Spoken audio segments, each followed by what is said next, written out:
내 것이라고 생각했던 것을 빼앗겼을 때의 상실감은 어떠할까요? 아마 오늘 말씀 속에서 에서가 느끼고 있는 심정일 것입니다. 자신이 늘 모든 것을 동생 야곱에게 빼앗겼습니다. 그래서 더 이상 야곱이 형제처럼 느껴지지 않을 수 있죠.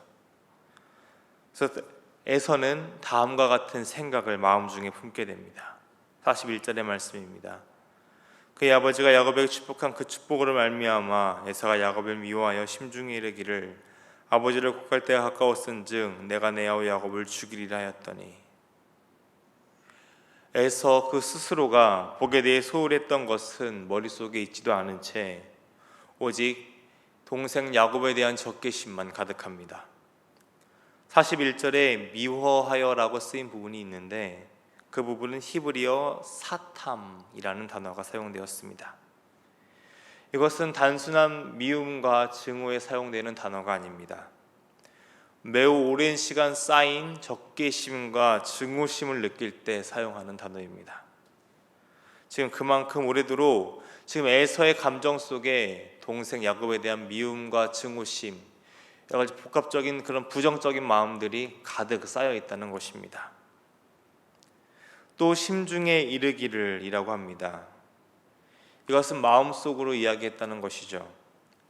혼자 이 살이를 간직한 채 아버지 이삭이 죽으면 더 이상 눈치 보지 않고 동생 야곱을 살해하려고 합니다. 아직까지는 아버지의 눈밖에 나고 싶지 않은 것이죠. 그러니 그 이유를 누립니다. 처음에는 마음에만 이 살이를 품었을 것입니다. 그러나 야곱에 대한 미움이 점점 커져만 갔겠죠. 커지다 못해 어느새 그 마음이 입술 밖으로 나오는 순간이 있었을 것입니다. 그 미움의 감정이 계속해서 에서를 갉아먹고 있었던 것이죠. 42절의 말씀입니다. 맏아들 에서의 이 말이 리브가에게 들리매 이에 사람을 보내어 작은 아들 야곱을 불러 그에게 이르되 내 형 에서가 너를 죽여 그 한을 풀려 하니. 그러던 중 에서의 이런 마음을 어머니 리브가가 알게 됩니다. 들리매라는 단어가 사용되었는데 이는 흔히 전해 들은 소식을 들을 때 사용되는 단어입니다. 이런 것을 볼 때 아마 에서는 홧김에 내가 내 동생 야곱을 죽일 것이다 라는 말을 했을 것 같습니다.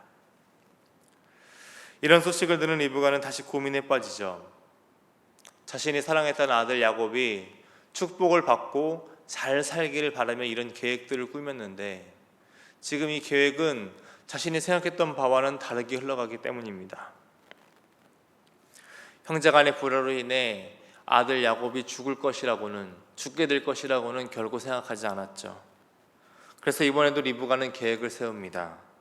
그리고 간결하게 그리고 신속하게 야곱에게 전해 이 계획을 실행하게 합니다. 43절의 말씀입니다. 내 아들아 내 말을 따라 일어나 하란으로 가서 내 오라버니 라반에게로 피신하여. 내 말을 따라 일어나 피신하라.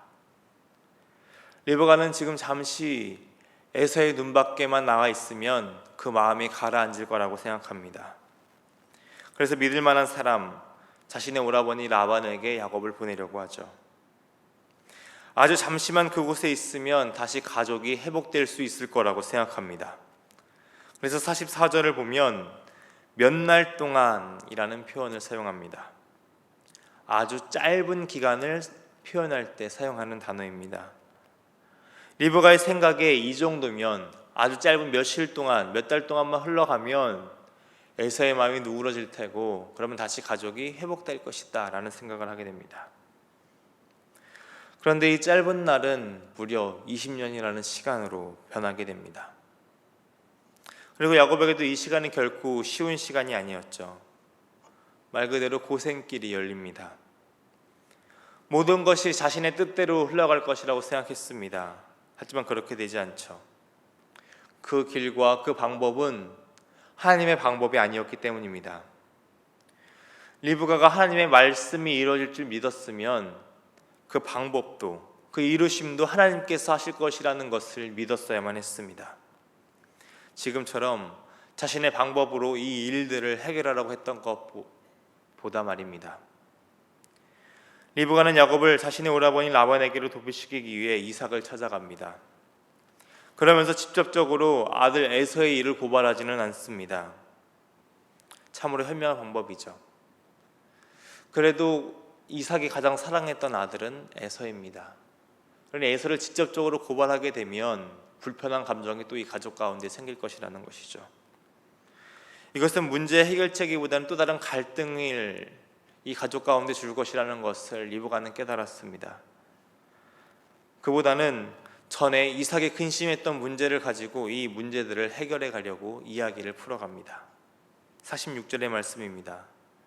리브가가 이삭에게 이르되 내가 햇사람의 딸들로 말미암아 내 삶이 싫어졌거늘 야곱이 만일 이 땅의 딸들 곧 그들과 같은 햇사람의 딸들 중에서 아내를 맞이하면 내 삶이 내게 무슨 재미가 있으리이까. 야곱이 집을 떠날 구실을 만들어줍니다. 지난 에서의 결혼은 이삭과 리브가 모두에게 근심이 되는 결혼이었습니다. 자신을 결혼시키기 위해 먼 길을 마다하지 않았던 아버지 아브라함. 하지만 지난번 에서의 결혼에서 이삭 자신은 아무것도 하지 못했습니다. 그러니 이번에는 보내지 않을 수 없는 상황을 만든 것이죠. 그러면서 이 모든 것이 이삭이 결정하는 문제인 것처럼 이야기합니다. 바단 아람으로 야곱을 보내야 한다기보다는 이번 며느리는 잘 봐야지 우리들의 마음이 편하지 않겠냐고 말을 돌려서 한 것이죠. 이삭 역시 리브가와 같은 고민을 했습니다. 그래서 야곱을 부릅니다. 그리고 리브가의 의도대로 행동합니다. 1절과 2절의 말씀입니다. 이삭이 야곱을 불러 그에게 축복하고 또 당부하여 이르되 너는 가나안 사람의 딸들 중에서 아내를 맞이하지 말고 일어나 바단 아람으로 가서 내 여자부 부두엘의 집에 이르러 거기서 내 삼촌 라반의 딸들 중에서 아내를 맞이하라. 이삭은 지금 지난 일들에서 돌이킵니다. 맏아들 에사와 결혼할 때는 그의 삐뚤어진 사랑 때문에 그가 가나안 땅의 여인과 결혼하는 것을 막지 못했습니다. 그리고 그것은 근심이 되었죠. 자신의 둘째 아들 야곱마저도 그렇게 할 수 없었습니다. 자신의 아버지인 아브라함은 믿음의 결단을 내렸습니다. 그리고 이제 자신도 아버지 아브라함과 똑같이 믿음으로 행동하려고 합니다. 이전의 실수를 반복하면 안 되죠. 그래서 전통대로 종례혼을 추진합니다. 이삭의 돌이킴은 계속됩니다. 야곱을 보내면서 복을 빌어줍니다. 3절과 4절의 말씀입니다. 전능하신 하나님이 내게 복을 주시어 내가 생육하고 번성하게 하여 내가 여러 족속을 이루게 하시고 아브라함의 허락하신 복을 내게 주시되 너와 함께한 내 자손에게도 주사 하나님이 아브라함에게 주신 땅 곧 내가 거류하는 땅을 내가 차지하게 하시기를 원하노라. 전에 했던 축복은 몰래 했던 축복이었습니다. 그런데 지금은 공개적인 장소에서 이 복을 빌어주고 있습니다. 이제는 야곱에게 축복하는 것에 있어서 망설이거나 거리낌이 없습니다. 이전에는 편애하던 아들 에서에게만 복을 빌어주려고 했죠. 그러나 이삭은 야곱에게 장자의 명분과 장자의 복이 흘러간 것이 하나님의 계획인 것을 깨달았습니다. 그래서 이제는 하나님께서 아브라함에게 허락하신 그 복을 아들 야곱에게 전해줍니다. 이삭이 공식적으로 자신의 후계자가 야곱임을 인정하는 순간입니다. 자신의 잘못을 인정하고 하나님의 방법에 순종하는 이삭의 모습은 오늘 우리가 회복해야 될 믿음의 모습입니다. 이렇게 집을 떠나는 야곱을 보며 에서는 또 충동적으로 결혼을 하게 됩니다. 8절의 말씀입니다. 에서가 또 본즉 가나안 사람의 딸들이 그의 아버지 이삭을 기쁘게 하지 못하는지라. 에서 자신도 깨달은 거죠. 이전 결혼은 부모에게 근심이 되는 결혼이었다. 그런데 그 깨달음의 방향이 잘못된 방향으로 흘러갑니다. 그 근심을 덮기 위해 그리고 부모의 환심을 사기 위해 다른 결혼을 하기로 결정한 것이죠. 리브가가 야곱을 떠나보낸 이유를 단순히 결혼이라고 생각한 것입니다. 동생에게 질 수 없다는 마음이 또 그를 충동질합니다. 그래서 이번에는 삼촌 이스마엘의 딸과 결혼하기로 합니다. 9절의 말씀입니다. 이 에서가 이스마엘에게 가서 그 본처들 외에 아브라함의 아들 이스마엘의 딸이요 느바옷의 누이인 마할랏을 아내로 맞이하였더라. 죄를 죄로 덮을 수 있을까요? 자신의 아내가 부모를 기쁘게 하지 못한 이유를 먼저 찾아야만 했습니다.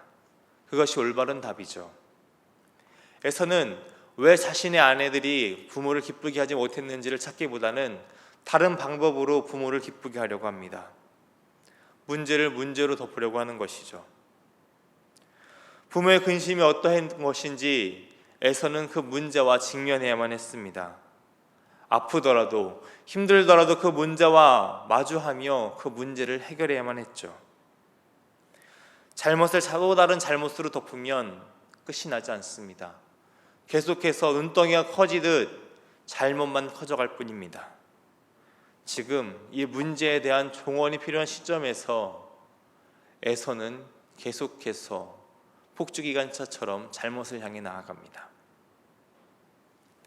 잘못된 결정은 잘못을 초래합니다. 그 잘못을 덮기 위해 또 다른 잘못을 더해봤자 해결된 기미는 보이지 않고 미궁 속으로 빠져갈 뿐입니다. 리브가와 에서가 그러합니다. 리브가는 인간적인 방법들을 통해 이 문제들을 해결하려고 했지만 결국 이 가정 속에서 관계가 깨어지는 결과만을 마주했습니다.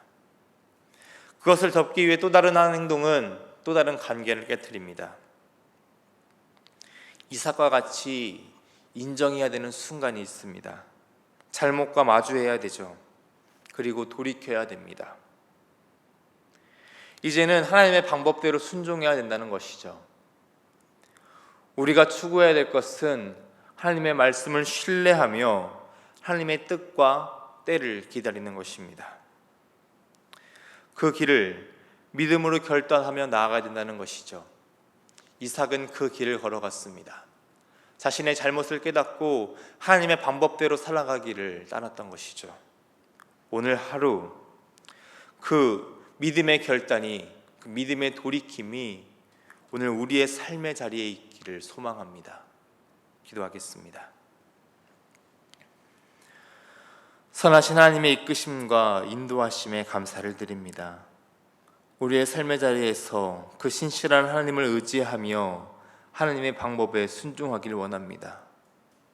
우리의 연약함을 회피하거나 다른 방법으로 극복하려는 세상의 모습에서 돌이키는 은혜가 있기를 바랍니다. 그런 우리의 모습도 있는 그대로 사랑하며 품어주시는 하나님께 온전히 맡기는 믿음의 결단을 허락하여 주시옵소서. 이 새벽 우리의 길을 여시고 인도하시는 하나님을 신뢰함으로 기도로 나아갑니다. 하나님의 음성에 귀 기울이게 하시고 하나님의 때와 방법에 순종하는 시간들이 될 수 있도록 우리의 마음을 주관하여 주옵소서. 사랑이 많으신 우리 주님 예수님의 이름으로 기도드립니다. 아멘.